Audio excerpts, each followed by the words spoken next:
صحیح بخاری میں یہ حدیث ہے، سیدہ عائشہ رضی اللہ تعالی عنہا بیان کرتی ہیں کہ سیدہ فاطمہ رضی اللہ تعالی عنہا نے کسی کو یہ پیغام دے کر بھیجا کہ ان کو باغ فدق، مدینے کے اموال اور خیبر کا جو 5واں حصہ جو خمس تھا وہ حصہ سیدہ فاطمہ کو دیا جائے۔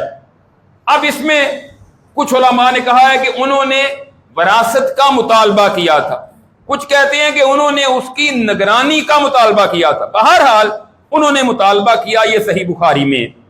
سیدنا ابو بکر رضی اللہ تعالیٰ نے آگے سے جواب دیا، کہا کہ ان رسول اللہ صلی اللہ علیہ وسلم قال لا نورث ما ترکنا صدقہ، فرمانے لگے کہ رسول اللہ صلی اللہ علیہ وسلم نے یہ فرمایا تھا کہ ہمارا دنیا میں کوئی وارث نہیں ہوتا، ہم جو مال چھوڑ کر جاتے ہیں انبیاء وہ صدقہ ہوتا ہے۔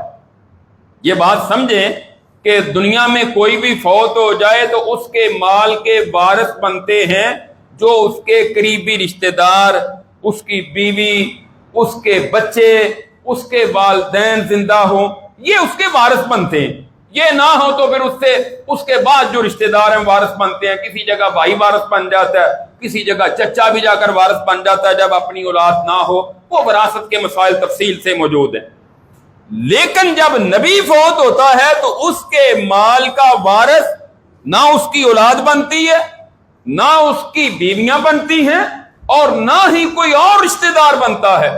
یہ اللہ رب العزت نے وحی کے ذریعے رسول اللہ علیہ وسلم کی زبان مبارک سے اس مسئلے کو واضح کر دیا۔ آپ نے فرمایا تھا لا نورث ما ترکنا صدقہ، ہمارے انبیاء جو ہیں ان کا کوئی وارث نہیں ہوتا، وہ جو مال چھوڑ جاتے ہیں وہ صدقہ ہوتا ہے۔